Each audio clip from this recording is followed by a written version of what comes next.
नमस्कार, डेली 24 भारत देख रहे हैं आप। मैं हूं आपके साथ साहिल दुलिया। बुलेटिन की शुरुआत करेंगे। सहारनपुर में दिल्ली देहरादून इकोनॉमिक कॉरिडोर के उद्घाटन से पहले प्रधानमंत्री नरेंद्र मोदी ने रोड शो किया। इस दौरान पूरे क्षेत्र में सुरक्षा के कड़े इंतजाम किए गए और बड़ी संख्या में लोग प्रधानमंत्री की एक झलक पाने के लिए सड़कों पर मौजूद रहे। ये corridor Delhi Dehradun economic corridor उत्तर भारत के लिए एक महत्वपूर्ण आधारभूत परियोजना मानी जा रही है, जिससे दिल्ली और उत्तराखंड के बीच यात्रा समय में बड़ी कमी आने की उम्मीद है। रोड शो के दौरान प्रधानमंत्री का जगह जगह स्वागत किया गया और लोगों ने उत्साह के साथ उनका अभिवादन भी किया। प्रशासन ने पूरे रूट को सुरक्षा की दृष्टि से सील कर दिया था और पुलिस बल की भारी तैनाती की गई थी। तो अधिकारियों के अनुसार इस कॉरिडोर के शुरू होने से न केवल यातायात सुगम होगा, बल्कि क्षेत्र में व्यापार, पर्यटन और औद्योगिक विकास को भी गति मिलेगी। तो सहारनपुर और आसपास के क्षेत्रों में इसे विकास की बड़ी सौगात के रूप में देखा जा रहा है। प्रधानमंत्री के इस दौरे को आगामी बुनियादी ढांचा परियोजनाओं के प्रति सरकार की प्रतिबद्धता के रूप में भी देखा जा रहा है। तो आगे बढ़ते रुक करते बड़ी खबर का। चेन्नई में भाजपा ने अपना घोषणा पत्र जारी कर दिया है। तमिलनाडु चुनाव के लिए बड़ा ऐलान भारतीय जनता पार्टी की तरफ से किया गया है। तो जेपी नड्डा कार्यक्रम में मौजूद रहे। अन्नामलाई और नेताओं ने मंच साझा किया। भाजपा ने विकास का एजेंडा भी पेश किया है। तो चेन्नई में भारतीय जनता पार्टी ने आगामी तमिलनाडु विधानसभा चुनाव 2026 के लिए अपना घोषणा पत्र जारी कर दिया है। इस मौके पर पार्टी ने राज्य के विकास, रोजगार और बुनियादी ढांचे को मजबूत करने से जुड़े कई वादों को सामने रखा। कार्यक्रम में केंद्रीय मंत्री जेपी नड्डा, तमिलनाडु भाजपा अध्यक्ष नयनार नागेंद्रन, भाजपा नेता के अन्नामलाई और पूर्व राज्यपाल तिमलिसाई सुंदरराजन सहित कई वरिष्ठ नेता मौजूद रहे। घोषणा पत्र जारी करते हुए नेताओं ने दावा किया कि भाजपा तमिलनाडु में सुशासन, पारदर्शिता और तेज विकास को प्राथमिकता देगी। कार्यक्रम में कार्यकर्ताओं की बड़ी मौजूदगी देखी गई और इसे चुनावी तैयारियों का अहम कदम माना जा रहा है। पार्टी ने संकेत दिया है कि आने वाले समय में वो राज्य के मतदाताओं तक अपने विकास एजेंडे को और व्यापक रूप से पहुंचाएगी। रुक करते हैं अगली बड़ी खबर का। नीतीश कुमार कैबिनेट की बैठक भंग हो गई। आपको बता दें, नीतीश कुमार मुख्यमंत्री पद से इस्तीफा देंगे। बिहार में नए सीएम को लेकर फैसला होगा और राजनीतिक बदलाव से राज्य में हलचलें बढ़ गई है। बिहार में नई सरकार के गठन को लेकर राजनीतिक हलचल तेज हो गई है। राज्य के मुख्यमंत्री नीतीश कुमार मुख्यमंत्री पद से इस्तीफा देंगे। इसके बाद राज्य में नई सरकार बनाने की प्रक्रिया औपचारिक रूप से शुरू हो जाएगी। पटना में आयोजित कैबिनेट बैठक खत्म हो चुकी है, जिसके बाद राजनीतिक गलियारों में अटकलें और तेज हो गई हैं। माना जा रहा है कि नीतीश कुमार इस्तीफा देकर नई राजनीतिक व्यवस्था के लिए रास्ता साफ करेंगे। तो जिसमें भारतीय जनता पार्टी के नेतृत्व में सरकार बनने की संभावना है। इसी बीच शाम 4 बजे एनडीए विधायक दल की अहम बैठक प्रस्तावित है, जिसमें नए मुख्यमंत्री के नाम पर अंतिम मोहर लगाई जा सकती है। श्रवण कुमार ने कहा है कि यह दिन भावुक करने वाला है, क्योंकि नीतीश कुमार के साथ काम करना सीखने जैसा अनुभव रहा है। राजनीतिक घटनाक्रम को देखते हुए बिहार में सत्ता परिवर्तन की प्रक्रिया निर्णायक मोड़ पर पहुंच गई है और सभी की नजरें अब नए मुख्यमंत्री के चयन पर टिकी हुई हैं।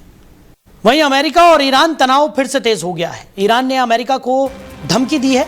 होर्मुज जल डमरू मध्य पर तनाव बढ़ गया है। संघर्ष फिर शुरू करने की धमकी यहां पर दी गई है। सीज फायर खत्म करने पर ईरान का बयान भी सामने आया। तो ईरान और संयुक्त राज्य अमेरिका के बीच तनाव एक बार फिर बढ़ गया है। ईरान की संसद की राष्ट्रीय सुरक्षा आयोग के प्रवक्ता इब्राहिम रेजाई ने अमेरिका को कड़ी चेतावनी दी है। उन्होंने सोशल मीडिया प्लेटफॉर्म एक्स पर पोस्ट करते हुए कहा कि मौजूदा संघर्ष में लागू सीज फायर की अवधि खत्म होना इसे आगे बढ़ाने का कारण नहीं बनना चाहिए। रेजाई ने स्पष्ट शब्दों में कहा कि या तो ईरान के अधिकारों को स्वीकार किया जाए, जिसमें होर्मुज जल डमरू मध्य पर नियंत्रण भी शामिल है, या फिर संघर्ष दोबारा शुरू हो सकता है। इस बयान को दोनों देशों के बीच पहले से चल रहे तनावपूर्ण संबंधों में और अधिक गंभीर मोड़ के रूप में देखा जा रहा है। तो अंतर्राष्ट्रीय विश्लेषकों का मानना है कि यह बयान क्षेत्रीय सुरक्षा और वैश्विक ऊर्जा आपूर्ति पर भी असर डाल सकता है, क्योंकि होर्मुज जल डमरू मध्य विश्व के सबसे महत्वपूर्ण तेल मार्गों में से एक है। फिलहाल अमेरिका की ओर से इस बयान पर कोई आधिकारिक प्रतिक्रिया सामने नहीं आई है, लेकिन स्थिति पर वैश्विक नजर बनी हुई है। वहीं कांग्रेस नेता राहुल गांधी ने केंद्र और राज्य सरकारों की औद्योगिक नीतियों को लेकर कड़ा हमला बोला। उन्होंने दावा किया है कि देश में छोटे उद्योगों की स्थिति कमजोर हुई है और पश्चिम बंगाल में भी लघु उद्योगों पर नकारात्मक असर पड़ा है। राहुल गांधी ने आरोप लगाया कि प्रधानमंत्री नरेंद्र मोदी के नेतृत्व में देश में औद्योगिक क्षेत्र को नुकसान पहुंचा है, जबकि पश्चिम बंगाल की मुख्यमंत्री ममता बनर्जी पर भी उन्होंने राज्य की छोटी फैक्ट्रियों और इंडस्ट्री को प्रभावित करने का आरोप लगाया। उन्होंने कहा कि देश में छोटे और मध्यम उद्योगों को अपेक्षित समर्थन नहीं मिल रहा है, जिससे रोजगार के अवसरों पर असर पड़ा है। हालांकि इन बयानों पर सत्ता पक्ष की ओर से अक्सर ये तर्क दिया जाता है कि सरकार की तरफ से उद्योगों को बढ़ावा देने के लिए कई योजनाएं और नीतियां लागू की गई हैं। जिनका उद्देश्य निवेश और रोजगार बढ़ाना है। ये मुद्दा राजनीतिक बहस का हिस्सा बन हुआ है और जिसमें सरकार और विपक्ष एक दूसरे की नीतियों पर लगातार सवाल उठाते रहे हैं। छोटी फैक्ट्रियां, मिडिल साइज फैक्ट्रियां ममता जी ने बंद कर दी। बंगाल में आपको डबल नुकसान होगा। बंगाल में ममता जी ने आपकी इंडस्ट्री को खत्म कर दिया और पूरे हिंदुस्तान में वो नरेंद्र मोदी इंडस्ट्री को खत्म करने में लगा हुआ है। वहीं नोएडा के फेज 2 क्षेत्र में सैलरी बढ़ाने की मांग को लेकर हुए पिछले दिन के हिंसक प्रदर्शन के बाद स्थिति एक बार फिर तनावपूर्ण हो गई। आज सुबह से ही प्रदर्शनकारी एकत्रित होकर विरोध दर्ज कराने लगे, जिसके दौरान पथराव की घटना भी सामने आई। घटना की जानकारी मिलते ही पुलिस बल मौके पर पहुंचा और स्थिति को नियंत्रण में लेने के प्रयास शुरू किए गए। इलाके में कानून व्यवस्था बनाए रखने के लिए अतिरिक्त पुलिस बल की तैनाती की गई है। प्रशासन की ओर से प्रदर्शनकारियों को मौके से हटाने की कार्रवाई की जा रही है और क्षेत्र में शांति व्यवस्था बहाल करने के लिए लगातार अपील की जा रही है। अधिकारियों का कहना है कि किसी भी प्रकार की हिंसा या उपद्रव को बर्दाश्त नहीं किया जाएगा और स्थिति पर कड़ी नजर रखी जा रही है। गौतम बुद्ध नगर प्रशासन पूरे घटनाक्रम पर निगरानी बनाए हुए है और औद्योगिक क्षेत्र में सामान्य स्थिति बहाल करने के प्रयास तेज कर दिए गए हैं। उधर तारानगर में पूर्व विधानसभा प्रत्याशी एवं भाजपा नेता राकेश जांगीड़ ने भाजपा कार्यकर्ताओं के साथ डॉक्टर भीमराव अंबेडकर की 135वीं जयंती मनाई। इस अवसर पर उन्होंने अंबेडकर सर्किल तारानगर स्थित प्रतिमा पर माल्यार्पण कर बाबा साहेब को श्रद्धांजलि अर्पित की।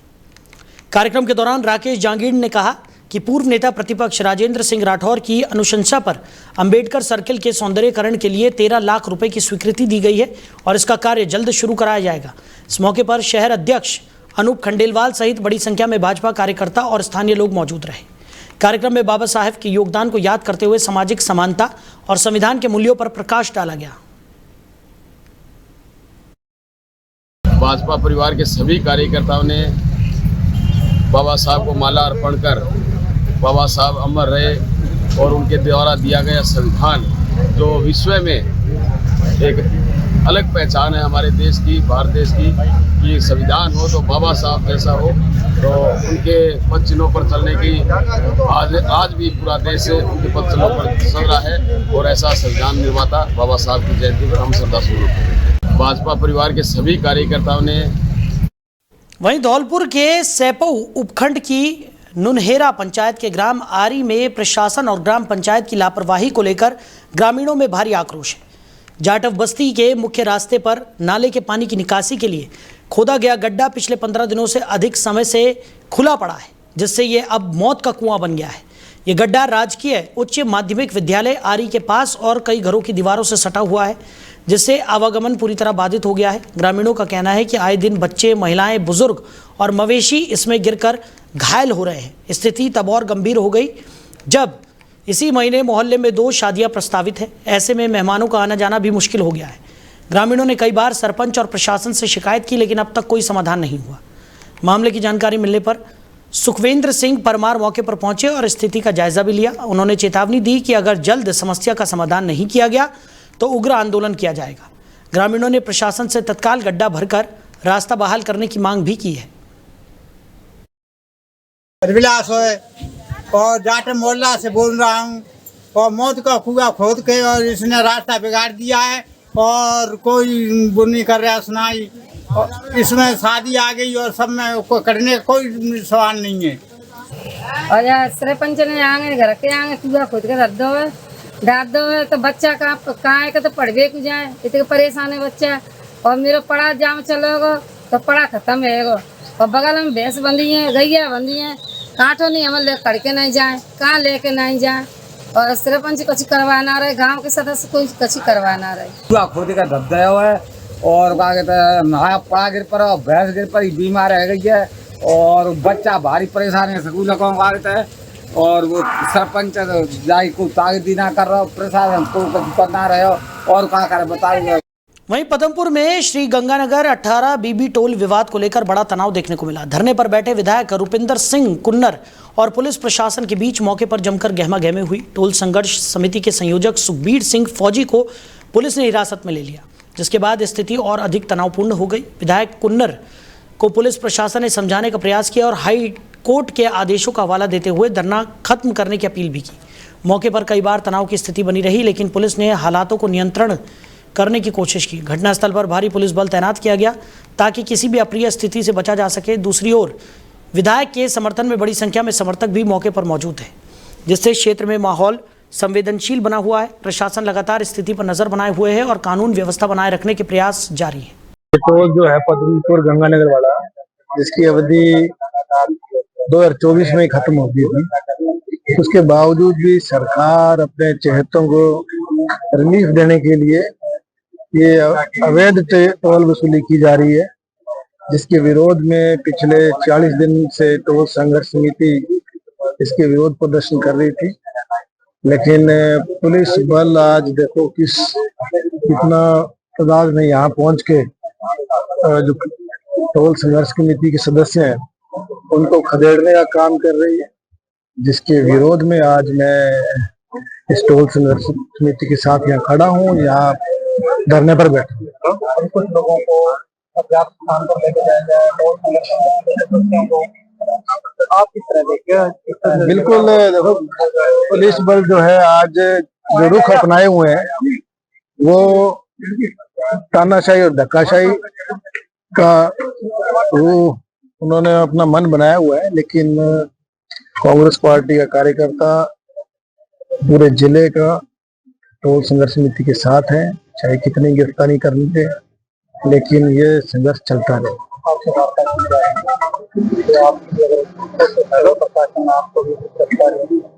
कर ले, देखो हम प्रशासन का सामना तो नहीं करेंगे, गिरफ्तारी प्रशासन के पास बहुत साधन है, बहुत बड़ी फोर्स है, तो वो जो धक्काशाही करना चाहे वो करे। वहीं श्री गंगानगर के लालगढ़ जाटान क्षेत्र में उस समय हड़कंप मच गया जब एक बंद पड़े ईंट भट्टे के पीछे संचालित लुक यानी कि ईंट बनाने की फैक्ट्री में भीषण आग लग गई। बताया जा रहा है कि आग की शुरुआत केमिकल से भरे एक ट्रक से हुई, जिसके बाद आग ने तेजी से विकराल रूप ले लिया और पास खड़े अन्य ट्रक भी इसकी चपेट में आ गए। ज्वलनशील केमिकल की मौजूदगी के कारण कई धमाकों के साथ आग की लपटें उठी, जिससे आसमान काला धुआं में घिरता हुआ नजर आया और दूर दूर तक दृश्य दिखाई देने लगा। घटना के बाद पूरे इलाके में अफरा तफरी का माहौल बन गया। सूचना मिलते ही 24 FFD और श्री गंगानगर फायर सर्विस की कई दमकल गाड़ियां मौके पर पहुंची और आग पर काबू पाने का प्रयास शुरू किया गया। दमकल कर्मी लगातार जोखिम उठाकर आग बुझाने में जुटे रहे। हालांकि केमिकल की वजह से आग पर नियंत्रण मुश्किल हो रहा है। भारतीय सेना इंटेलिजेंस की टीम भी मौके पर पहुंचकर मामले की जांच कर रही है। वहीं प्रशासन ने फैक्ट्री संचालन में लापरवाही और सुरक्षा मानकों की अनदेखी की आशंका जताई है। देखो, आग पर तो हमारा काबू पाने का मकसद ही आग पर ही है, और इसके अलावा जो हमारे को वो कॉल गया, उस कॉल के जाते ही हमने 10 मिनट के अंदर एक्शन लेकर के यहाँ पर पहुँचने की कोशिश की। और पूरी टीम के साथ आप पहुंचे? बिल्कुल, पूरी टीम के साथ पहुंचे। कोई गंगानगर से दमकल वगैरह आई है? गंगानगर से एक दमकल आई है, वो खाली होकर के दोबारा रिफिल होने के लिए गई है। आग पर कितना काबू पा लिया गया सर? आग पर वो अभी पूरा काबू पा लिया गया है। कोई मामूली है चुटपुट तो एक गाड़ी आ रही है वो। सर कारण क्या रहा इसका, मतलब आपको जानकारी हो तो? कारण तो देखो, ये जो केमिकल में आग लगी है तो कोई स्पार्क से लगी है, कोई बैटरी का स्पार्क हो या कोई बिजली का स्पार्क हो, इससे लगी है, या इंजन हीट होकर के लगी है। यही कारण है, और तो क्या कारण हो सकता है। कितनी गाड़ियों का नुकसान हुआ? अभी यहाँ पर 3 गाड़ियाँ खड़ी है, 3 गाड़ियों का नुकसान है। अच्छा, तो सब जब आप आए थे तो जो गाड़ियाँ जैसे तीनों गाड़ियाँ एक साथ में ऐसे खड़ी है, तो कोई गाड़ी को साइड करने की कोशिश नहीं की? नहीं, साइड करने की तो सभी के तीनों गाड़ियों में आग लगी हुई थी। अच्छा, एक साथ में तीनों गाड़ियों में आग लगी हुई तो ये इनको नहीं हटा सकते थे। अच्छा, हाँ, तो हमने तो पानी मार के आग को काबू किया है। और बाकी बहुत धन्यवाद प्रशासन का जो समय पर पहुंचा। Thank you. वहीं श्री गंगानगर पदमपुर रोड पर स्थित 18 बीबी टोल प्लाजा को लेकर चल रहा विवाद एक बार फिर तेज हो गया है। भारी पुलिस बल की मौजूदगी में टोल वसूली दोबारा शुरू करवाई गई, जिसके बाद मौके पर तनावपूर्ण स्थिति बन गई। प्रशासन इस कार्रवाई को हाईकोर्ट आदेश अनुपालन के तहत बता रहा है, जबकि टोल संघर्ष समिति ने इसे पूरी तरह नाजायज बताते हुए विरोध प्रदर्शन तेज कर दिया है। समिति की मांग है कि टोल वसूली तत्काल बंद कर बूथ को हटाया जाए। इसी दौरान पुलिस ने टोल संघर्ष समिति के संयोजक सुखबीर सिंह फौजी और उनके कुछ साथियों को हिरासत में ले लिया, जिसके बाद समर्थकों में भारी रोष फैल गया और मौके पर नारेबाजी शुरू हो गई। प्रशासन का कहना है कि यह कार्रवाई कानून व्यवस्था बनाए रखने के लिए की गई है। स्थिति उस समय और तनावपूर्ण हो गई जब रुपिंदर सिंह कुन्नर मौके पर पहुंचे। इस दौरान पुलिस और विधायक के बीच धक्का मुक्की की स्थिति भी सामने आई, जिससे माहौल और गर्मा गया।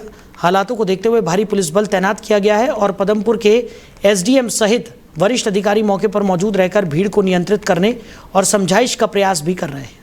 तो गाँव में घुसने नहीं देंगे जब तक ये टोल नहीं बंद होगा। हमारी लड़ाई जारी रहेगी। हम कानून की पालना करते हैं। 15 अप्रैल के बाद बड़ा इकट्ठ करके 16 अप्रैल को फिर टोल फ्री करेंगे और लोगों को राहत देंगे। हम तो राहत ही दे सकते हैं और लड़ेंगे और जीतेंगे। लड़ने वाले की कभी हार नहीं होती और लड़ाई जारी रहेगी। कोई हमें घबराने की जरूरत नहीं है और हम कोर्ट में भी जाएंगे और इधर सड़कें में भी लड़ेंगे। दोनों तरफ से लोग गाँव में घुसने नहीं देंगे जब तक ये टोल नहीं बंद होगा। हमारी लड़ाई जारी रहेगी। हम वहीं हनुमानगढ़ के नौहर क्षेत्र के परलिका और आसपास के इलाकों में मौसम साफ होते ही किसानों ने गेहूं की कटाई का काम तेज कर दिया है। धूप निकलने से खेतों में रौनक लौट आई है और किसान अपनी पकी हुई फसल को सुरक्षित करने में दिन रात जुटे हुए नजर आ रहे हैं।